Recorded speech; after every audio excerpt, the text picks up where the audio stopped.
Hello friends, welcome to Goms'N சமையல் உலகம். இன்னைக்கு நம்ம சேனல்ல ஒரு சூப்பரான சாட் ரெசிபி பன்னீர் ஃப்ராங்கி எப்படி பண்ணலாம்னு பார்க்க போறோம். ஃப்ராங்கிங்கிறது என்னன்னா ரொட்டிக்குள்ள ஸ்டஃபிங் வச்சு செய்வாங்க. அவ்வளோதான். வாங்க வீடியோக்குள்ள போலாம். ஸ்டஃபிங் பண்ணுறதுக்கு ஒரு கடாயில் 2 டீஸ்பூன் எண்ணெய் சேர்த்துக்கிறேன். அப்புறம் சின்னதாக கட் பண்ண ஒரு பெரிய வெங்காயத்தை சேர்த்துக்கிறேன். இப்போ இதில் தேவையான அளவு உப்பு சேர்த்து வதக்கிக்கிறேன். வெங்காயம் லைட்டாக கலர் மாறினதும் இதில் 1/4 டீஸ்பூன் மஞ்சள் தூள், 1 டீஸ்பூன் மிளகாய் தூள், 1/2 டீஸ்பூன் சீரகத்தூள், 1 டீஸ்பூன் கரம் மசாலா, 1 டீஸ்பூன் இஞ்சி பூண்டு பேஸ்ட்டு சேர்த்து வதக்கிக்கிறேன். மசாலாவோட பச்சை வாசனை போனதும் இதில் ஒரு தக்காளியை சின்னதாக கட் பண்ணி சேர்த்துக்கிறேன். கொஞ்சம் தண்ணி சேர்த்து ஒரு 5 நிமிஷம் வதக்கிக்கிறேன்.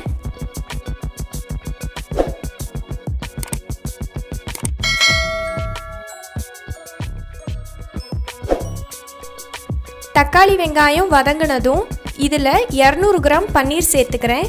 நான் பன்னீரை இந்த மாதிரி க்யூப்ஸாக கட் பண்ணியிருக்கேன். உங்களுக்கு விருப்பமான ஷேப்பில் நீங்கள் கட் பண்ணிக்கலாம்.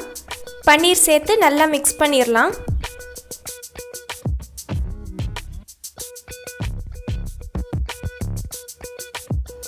பன்னீரில் தக்காளி வெங்காயம் பேஸ்ட் நல்லா கோட் ஆயிடுச்சு. அவ்வளோதான். இப்போது ஸ்டவ்வை ஆஃப் பண்ணிடலாம். இப்போது ஃப்ராங்கி மசாலா ப்ரிப்பேர் பண்ணுறதுக்கு ஒரு பவுலில் 1 டீஸ்பூன் மிளகாய் தூள், 1/2 டீஸ்பூன் மல்லித்தூள், 1/4 டீஸ்பூன் மிளகுத்தூள், 1 டீஸ்பூன் சாட் மசாலா, அப்புறம் தேவையான அளவு உப்பு. நான் 1/2 டீஸ்பூன் எடுத்திருக்கேன். எல்லாத்தையும் சேர்த்து மிக்ஸ் பண்ணிடலாம். இதில் கண்டிப்பாக சாட் மசாலா சேர்த்துக்கோங்க. ஏன்னா சாட் மசாலா தான் ஃப்ராங்கிக்கு நல்ல ஃப்ளேவர் கொடுக்கும்.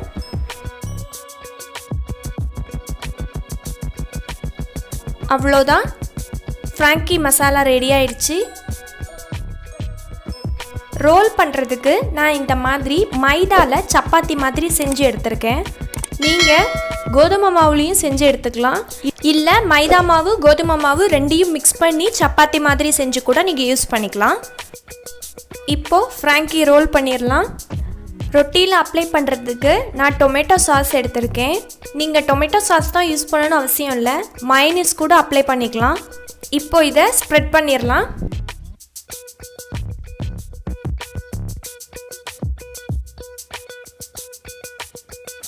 அப்ளை பண்ணதுக்கப்புறம் நாம் செஞ்சு வச்சுருக்கிற பன்னீர் மசாலாவை சென்டரில் நீளமாக வச்சுக்கலாம்.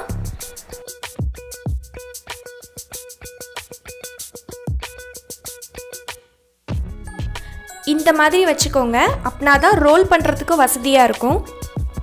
இப்போ இதில் செஞ்சு வச்சுருக்கிற ஃப்ராங்கி மசாலாவில் 1/4 டீஸ்பூன் எடுத்து ஸ்ப்ரெட் பண்ணிக்கிறேன்.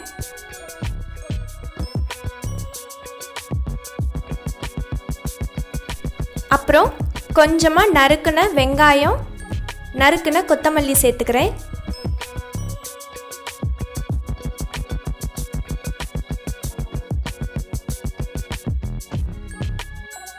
கடைசியாக கொஞ்சம் லெமன் ஜூஸ், ஒரு சின்ன புளிப்புக்காக. இந்த காம்பினேஷன் ரொம்ப சூப்பராக இருக்கும். இப்போ ரோல் பண்ணுறதுக்கு முதல்ல கீழே ஒரு பக்கம் இப்படி மடிச்சிருங்க. அதுக்கப்புறமா வலது பக்கம் இடது பக்கம் 2 பக்கமும் மடிச்சிடலாம். அவ்வளோதான்.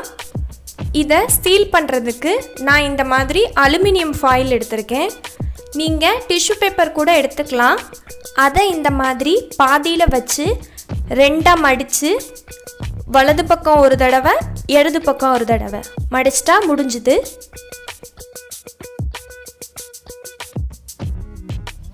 அவ்வளோதான். சூப்பரான ஃப்ராங்கி தயாராகிடுச்சு. இதை அப்படியே கடித்து சாப்பிட வேண்டியதான். மற்ற சாட் ஐட்டமை விட இது செய்கிறதுக்கு ரொம்பவே ஈஸி. டேஸ்ட்டும் அட்டகாசமாக இருக்கும். கண்டிப்பாக எல்லோரும் ட்ரை பண்ணுங்கள். உங்கள் எல்லாருக்கும் ரொம்ப பிடிக்கும்.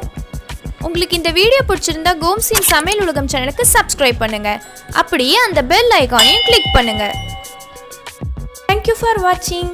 சுவை மனம் எங்கும் பரவட்டும்.